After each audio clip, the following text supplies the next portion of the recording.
Selamat datang di Ibadah Bahasa Indonesia Online di ICA. Nama saya Ardo, salah satu pendeta di ICA. Ada beberapa pengumuman untuk Anda ketahui. ICA Kids telah menyiapkan materi untuk anak-anak Anda. Anda dapat mengunduh di bit.ly/ICA Kids Online. Ikuti Instagram @ICA Kids untuk mendapatkan update terbaru. ICA Prayer Service dilaksanakan setiap hari Selasa pada pukul 6.30 sampai 7.30 malam lewat Zoom. Anda bisa mengunjungi Instagram kami @ICASBY untuk mendapatkan meeting ID.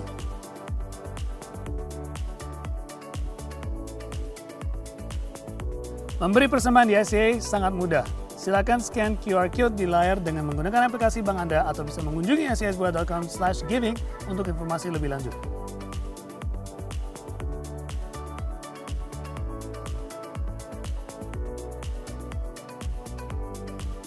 Jika Anda membutuhkan doa, kami mau berdoa dengan Anda. Kunjungi bit.ly/ICA Prayer Online dan mari kita percaya bersama kepada Tuhan untuk terobosan baru di dalam hidup Anda.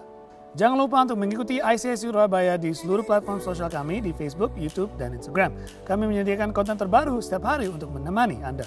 Unduhlah aplikasi Church Center App di mana Anda dapat berinteraksi dengan kelompok kecil, menyaksikan pengunduhan terbaru di YouTube, terhubung dengan situs kami, dan yang paling penting, dapat mendaftarkan diri untuk menghadiri ibadah secara fisik di PTC pada tanggal 30 Mei dan GM pada tanggal 6 Juni.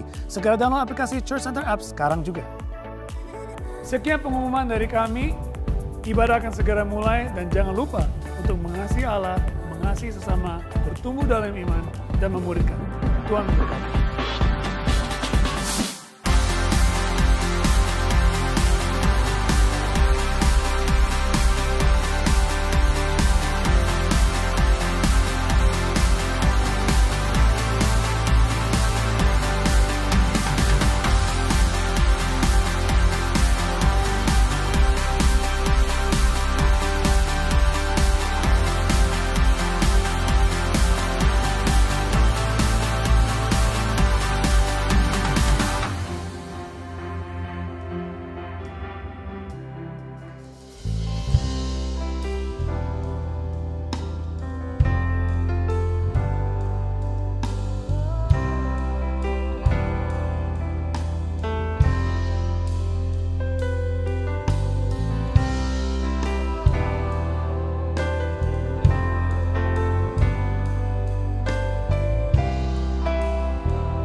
Kuasa mujizat nyata, karena Roh Allah sedang bekerja. Tiada yang mustahil dan tiada yang sukar bila Roh Allah turut bekerja. Tiada yang mustahil bagi orang percaya, karena Roh Allah turut bekerja di antara kita.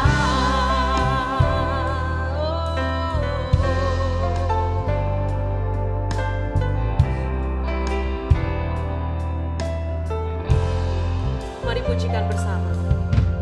Roh Kudus hadir di sini, mengalir di bait suci. Perkara ajaib pun terjadi, kuasa mujizat nyata, karena Roh Allah sedang bekerja. Tiada yang mustahil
dan tiada yang sukar bila Roh Allah turut bekerja.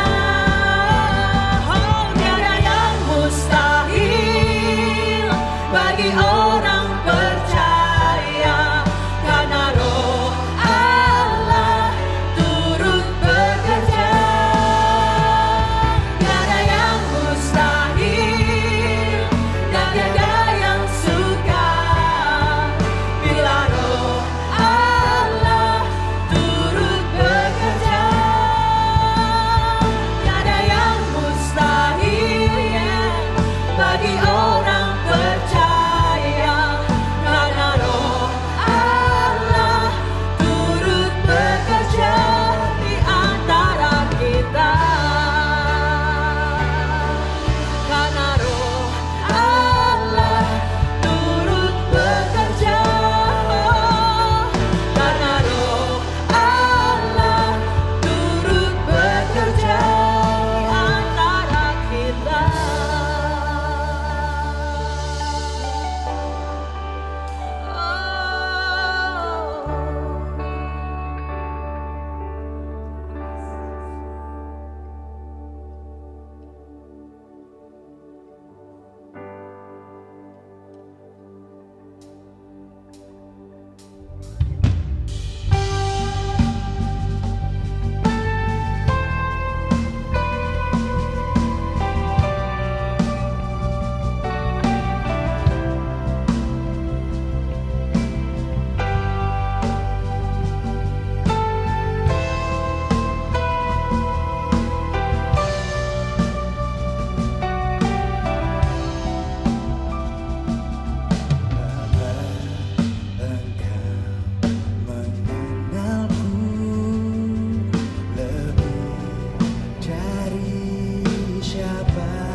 Dan isi hatiku,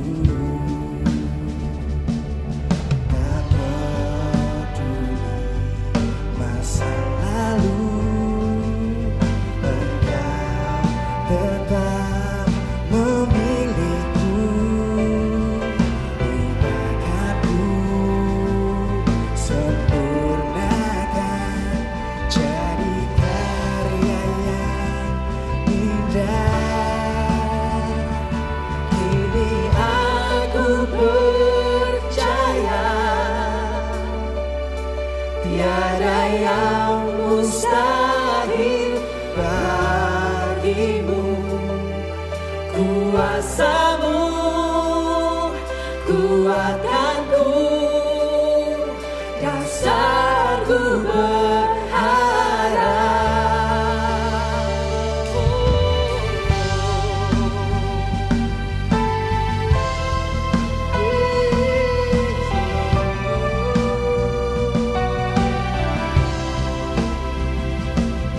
Bapa, Engkau mengenalku lebih dari siapapun. Engkau tahu ceritaku dan isi hatiku. Tak peduli masa lalu, Engkau tetap memilihku. Ubahkanku, sempurnakan, jadi karya yang indah. Percaya, aku percaya tiada yang mustahil bagimu. Kuasa-Mu kuatkanku, dasarku berharap. Biar kami berserah Tuhan. Kini aku berserah pada rancangan-Mu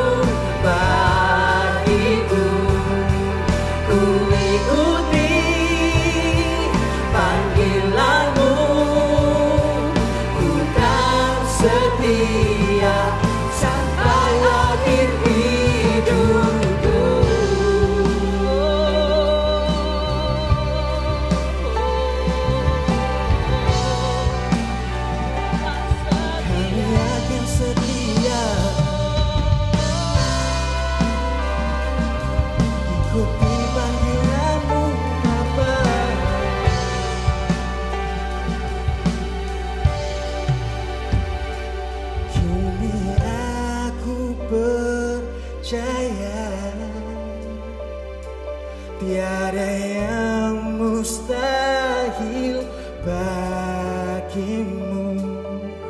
Kuasamu kuatkanku, dasarku berharap.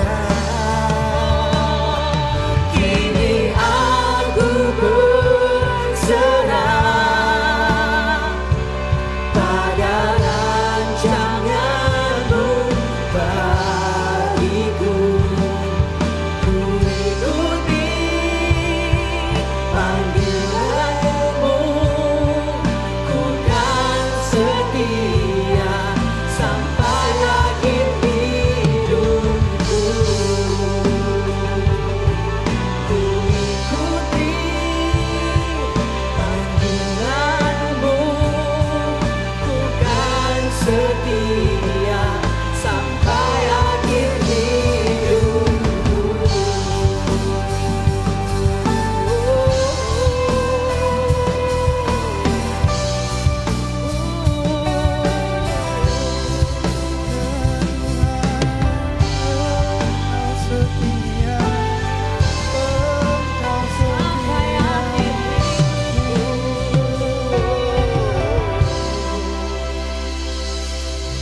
Terima kasih Bapa, terima kasih Tuhan. Puji syukur kami tinggikan padamu Bapa pada hari ini Tuhan. Atas segala perkenanan dan berkat yang Kau berikan kepada kami, kesempatan yang Kau berikan kepada kami Tuhan untuk kami bisa hadir dan duduk di tengah hadirat Tuhan. Hadirat di mana penuh rasa damai Tuhan, hadirat di mana rasa takut disingkirkan Bapa. Kami berterima kasih Tuhan, dan despite of what's going on Lord, meskipun di luar sana banyak sekali terjadi hal-hal yang menakutkan Tuhan, kami bisa duduk dan berdiam dan berserah di dalam hadirat Tuhan. Dan bicaralah pada kami Bapa. Pada pagi hari ini kami datang Tuhan, kami undang Roh Kudus untuk turun Bapa. Bicaralah kepada kami, bantu kami mengerti hal-hal dari surga. Kami serahkan sisa dari ibadah ini dalam tangan-Mu Bapa. Dalam nama Yesus Kristus kami ucap syukur. Haleluya.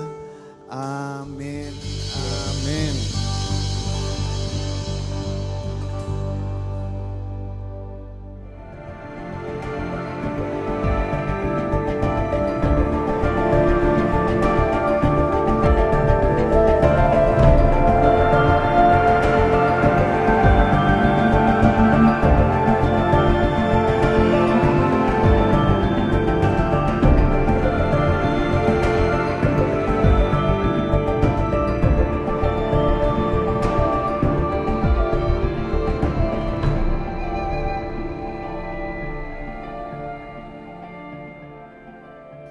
Oke, selamat pagi kebaktian Bahasa Indonesia Online ICS Surabaya. Sebelum kita melanjutkan ibadah pada pagi hari ini, bisa nggak saya undang teman-teman yang hadir di YouTube, bisa untuk tulis di dalam kolom chat, atau mungkin kasih sebuah emoji api-api gitu kan. Kita kan masih muda semua ya, kasih emoji api-api itu untuk mengucapkan terima kasih kepada tim worship team kita dan tim puji-pujian serta tim-tim yang berada di belakang layar.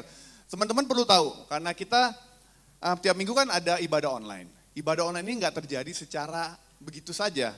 Ada banyak sekali tim-tim yang ikut kerja keras di balik layar untuk memastikan kita semua punya ibadah online ini. Jadi bisa kita ambil waktu untuk bilang terima kasih kepada worship team, creative team, bahkan ada tim makeup. By the way, kalau teman-teman bingung kenapa kok muka Pastor Fish hari ini glow banget gitu, perawatan di mana? Enggak, saya baru dikasih makeup.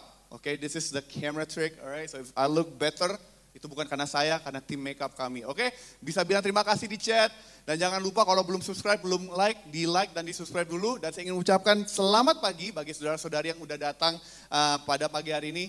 It's so awesome to be here with you. Senang sekali bisa kembali hadir dan bertemu dengan saudara sekalian. Meskipun, kita harus masih melalui ibadah online. Tetapi saya ingin tetap mengundang saudara-saudara untuk mengucap syukur kepada Tuhan. Karena kita masih diizinkan dan diberi kesempatan untuk beribadah bersama. Saya harap teman-teman juga di rumah masih sehat-sehat semua. Saya harap teman-teman juga masih bersemangat untuk mendengarkan firman yang akan dibagikan pada pagi hari ini. Siap? Siap.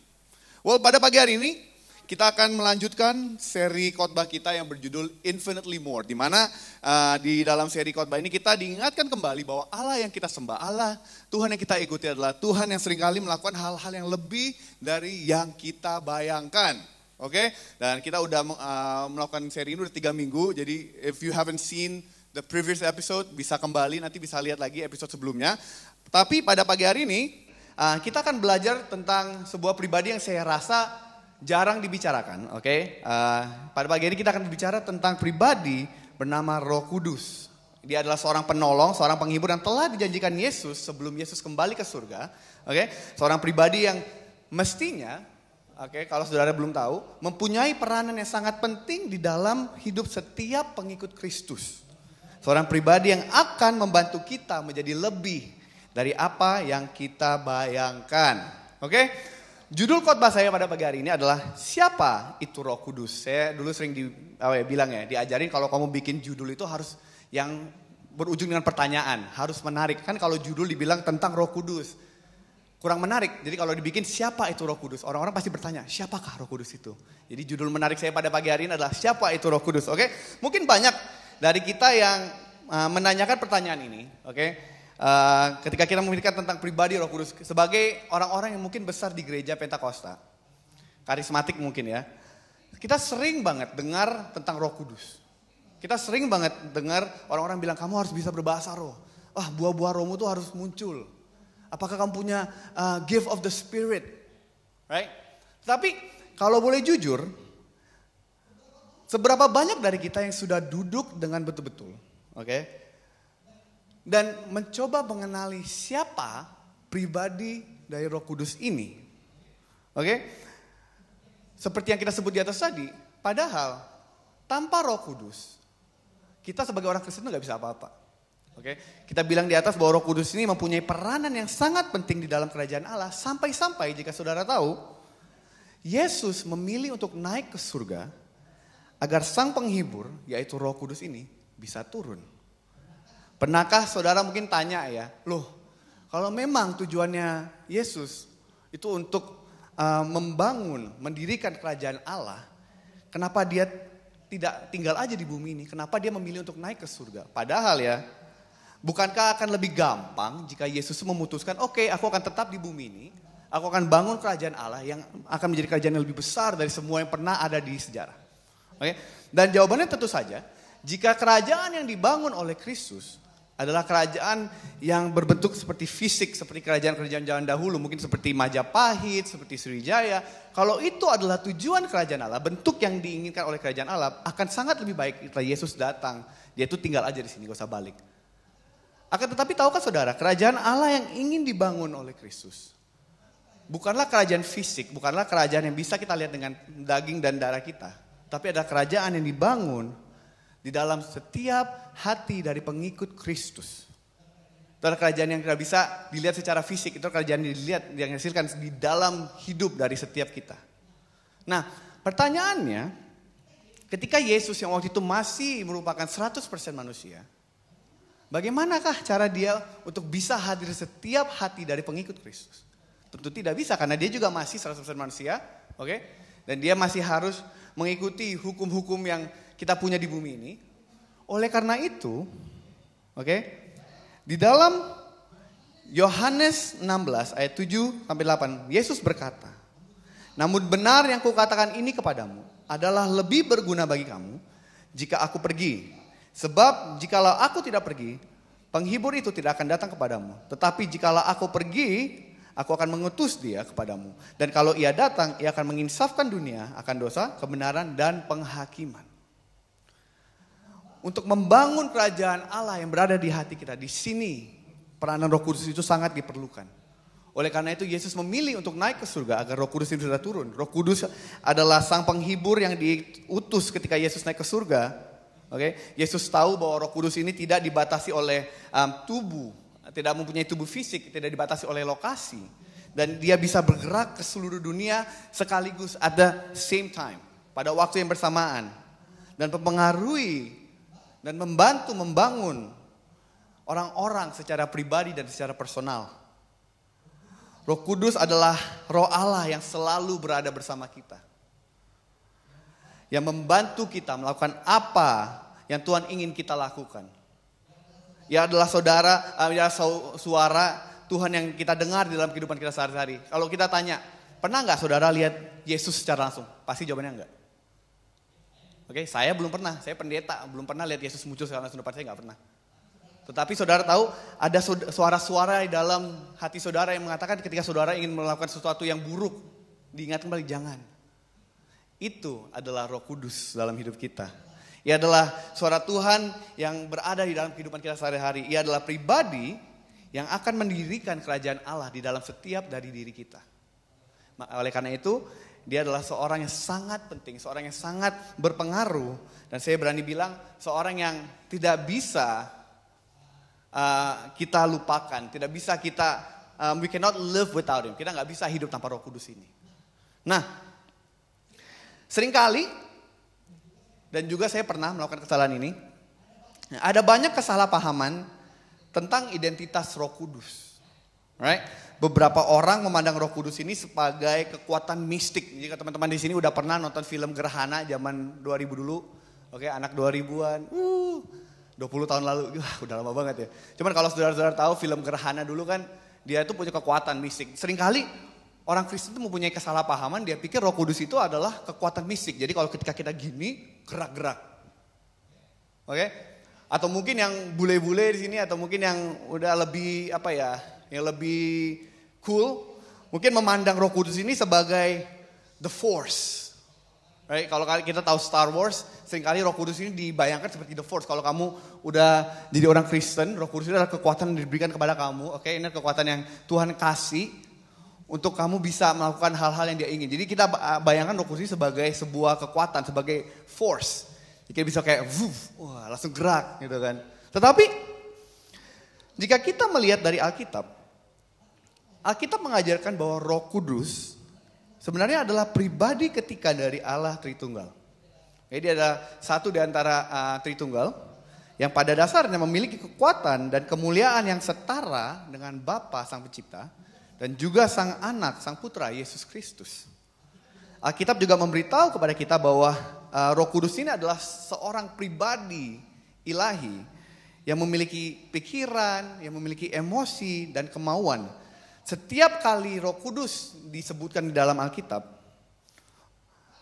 kata ganti yang digunakan untuk berbicara tentang Roh Kudus ini adalah kata dia. Kalau di dalam bahasa Yunani kadang digunakan kata dia tapi secara maskulin ya. Yang dimana di sini menunjukkan bahwa dia adalah lebih dari sekedar kekuatan atau tenaga dalam.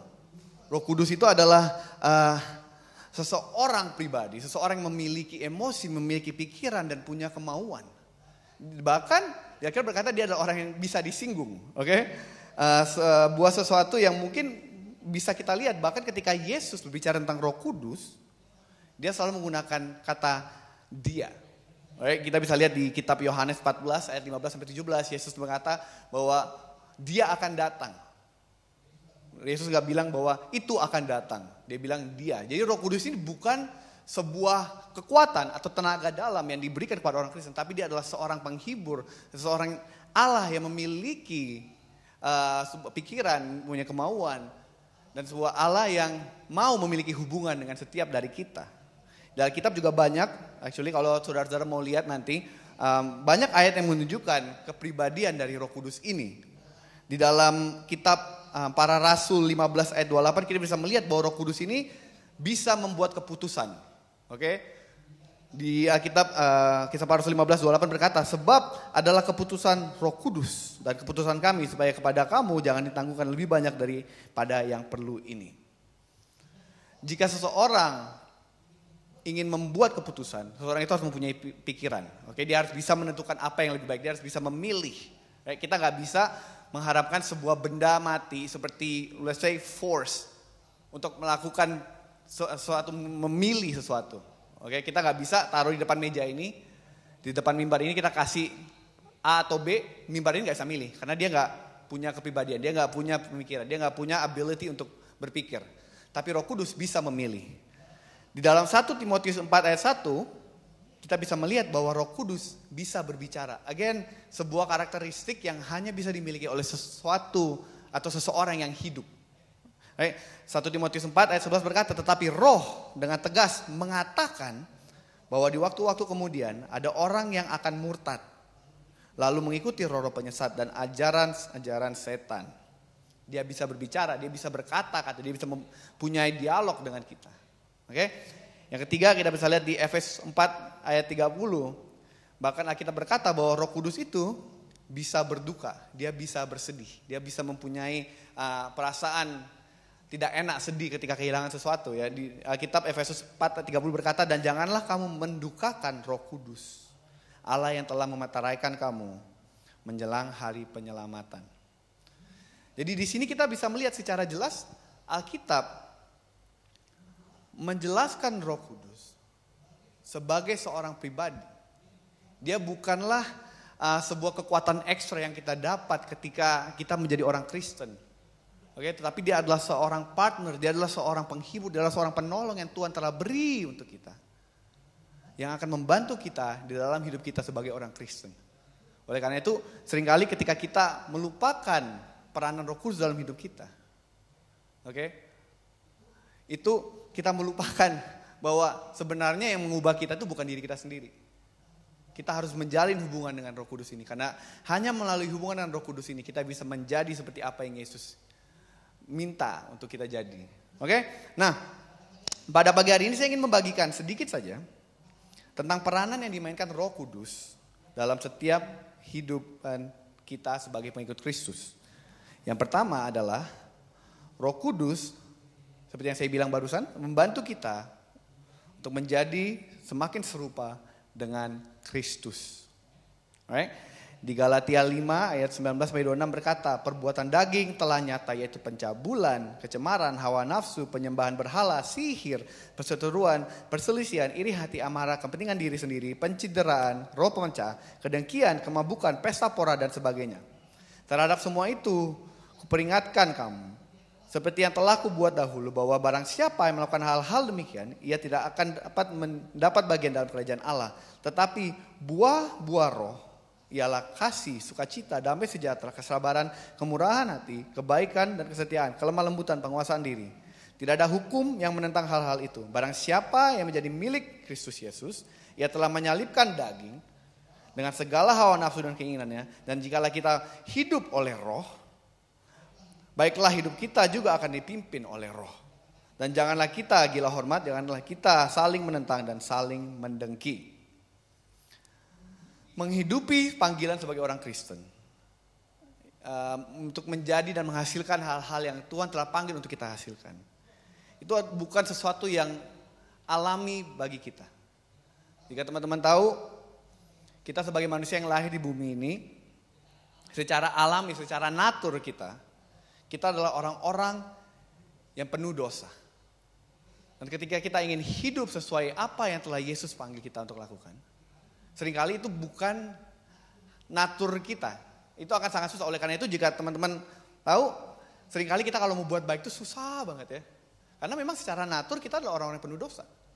Bayangkan aja kalau kita ini adalah pohon durian. Oke, ini adalah pohon yang mungkin orang-orang banyak ada yang suka, ada yang nggak suka ya. Katanya ini adalah pohon yang Tuhan taruh di tengah-tengah taman. Oke, untuk menentukan bahwa manusia dalam dosa atau enggak. Ini pohonnya itu pohon durian ya. Anggapnya kita pohon durian. Kalau kita pohon durian, secara natur kita adalah pohon durian, kita mau minta buah apel sampai kapanpun tidak akan jadi. Kalau di sini mungkin ada yang pernah menanam ya, kita menanam pohon durian mintanya pohon apel, orang-orang malah bilangnya gila loh. Gak bisa lah ya, secara natur ini adalah pohon durian, gak bisa menghasilkan buah lain. Nah, bagaimanakah mungkin kita sebagai orang yang penuh dosa, orang yang secara natur kita itu, daging kita ini penuh dengan dosa, mau menghasilkan nilai-nilai baik yang Tuhan Yesus telah panggil kita untuk lakukan? Jawabannya hanya bisa ditemukan melalui Roh Kudus yang akan membantu kita.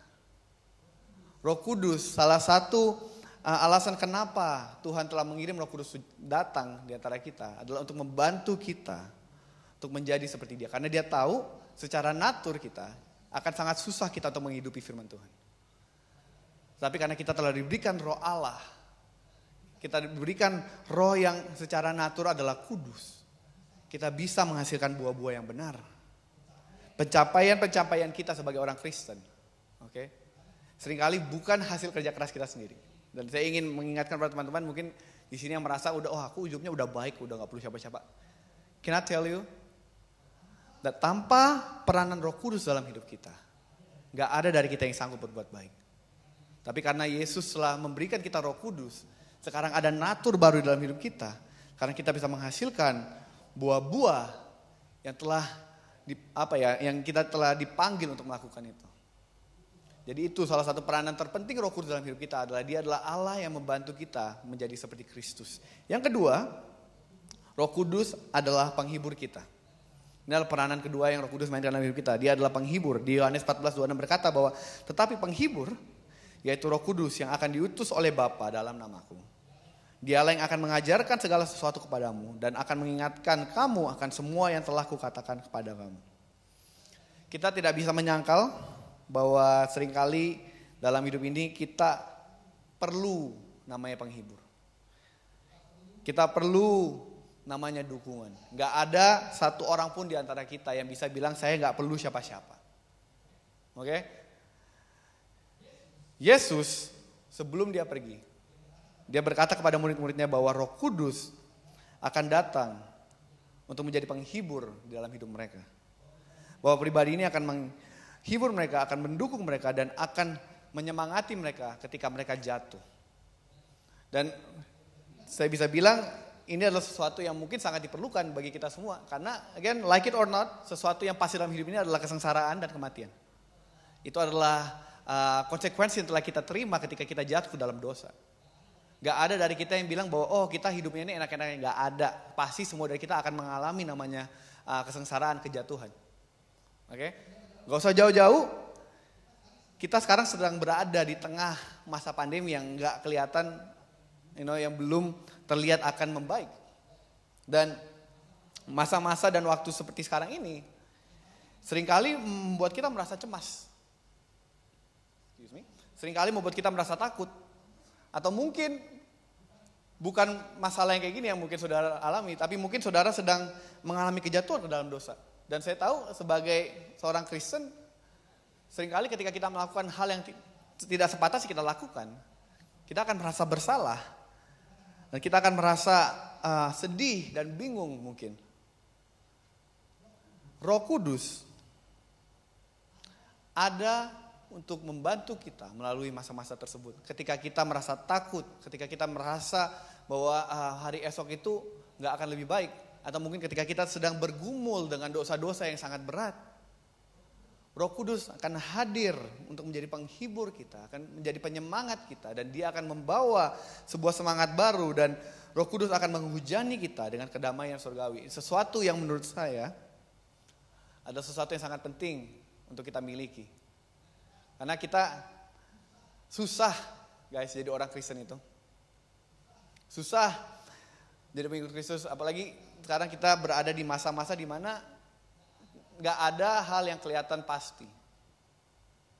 Dan Roh Kudus mempunyai peranan sangat penting untuk menguatkan kita pada masa-masa ini. Jadi oleh karena itu janganlah kita lupa untuk membangun hubungan dengan Roh Kudus ini. Yang ketiga, Roh Kudus adalah guru dan pemandu kita.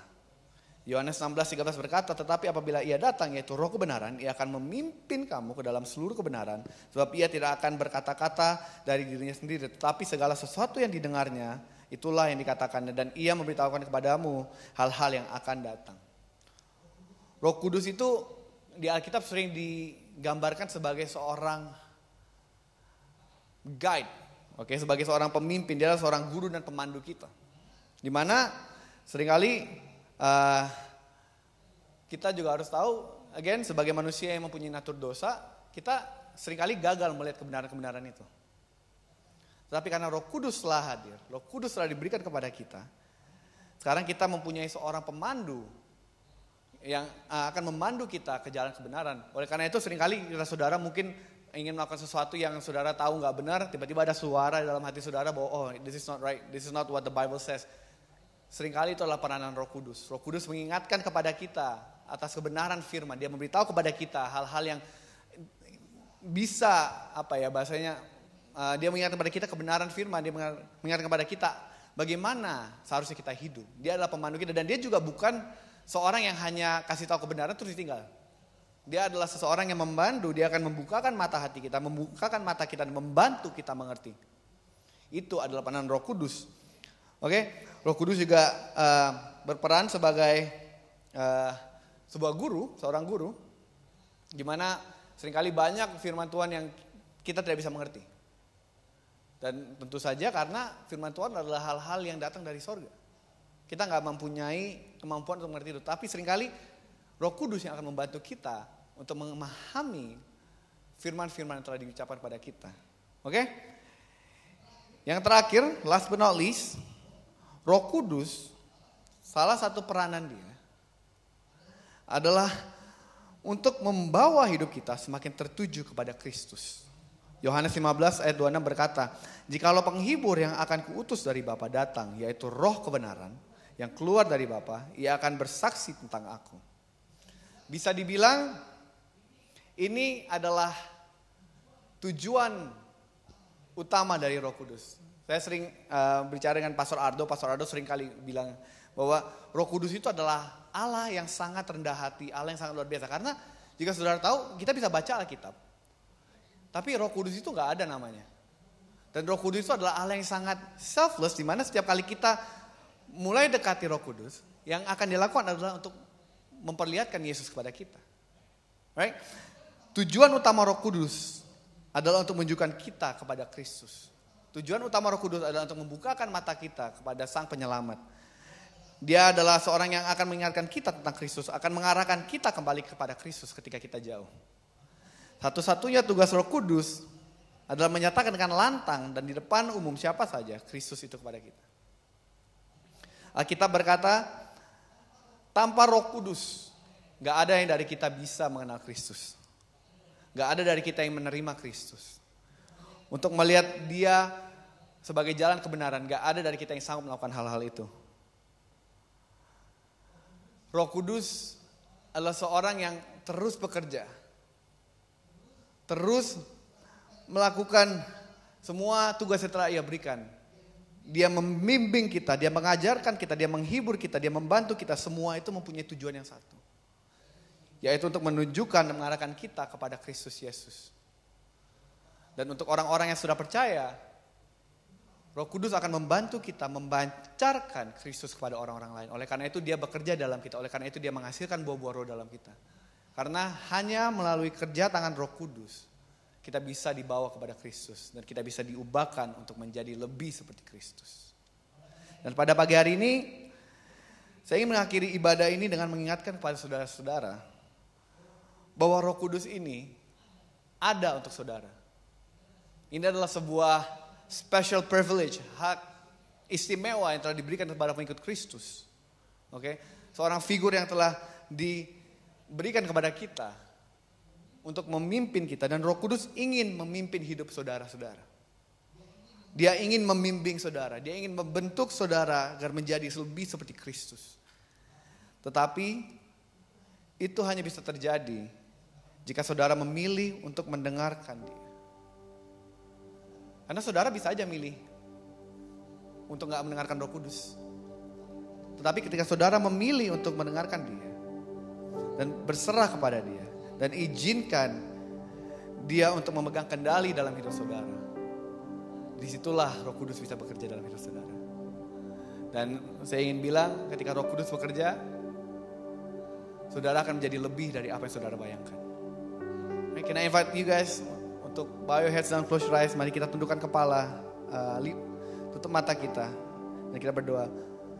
Roh Kudus, pagi pada hari ini kami ingin berterima kasih Tuhan atas segala peranan yang Kau kerjakan dalam hidup kami.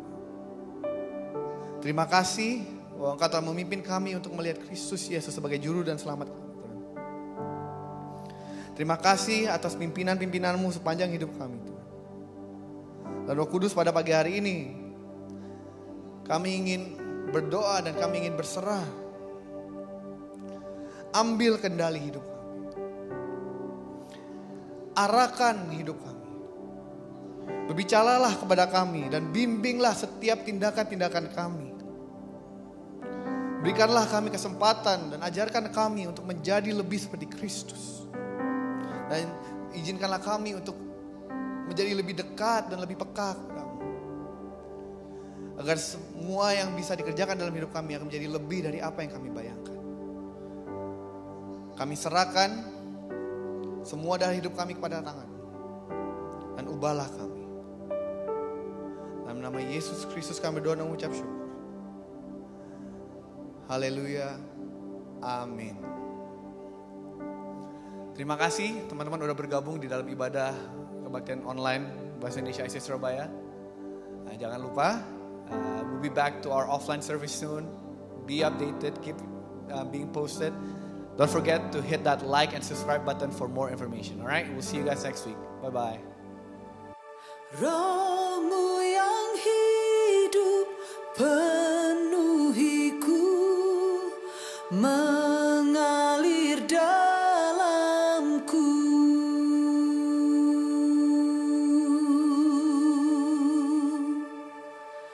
Jiwaku tenang bersamamu dalam